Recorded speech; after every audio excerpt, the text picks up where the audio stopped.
ఏడు చెట్టు వంక ఒక్కసారి చూస్తే చాలు పుణ్యం. అంత తేలికగా పుణ్యాన్ని ఇచ్చేది ఇంకా లోకంలో ఏముంటుంది? దర్శనం, స్పర్శనం.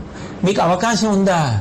ఒకసారి మారేడు చెట్టును ముట్టుకుంటే చాలు. సూర్యాస్తమయం కాకముందు ఒకసారి మారేడు చెట్టును ముట్టుకుంటే చాలు. స్పర్శనం, దర్శనం పుణ్యం. ఇక అవకాశం ఉండి దానికి ఒక ప్రదక్షిణం కూడా చేస్తాను అంటే ఇంకంతకన్నా భాగ్యం ఏముంది?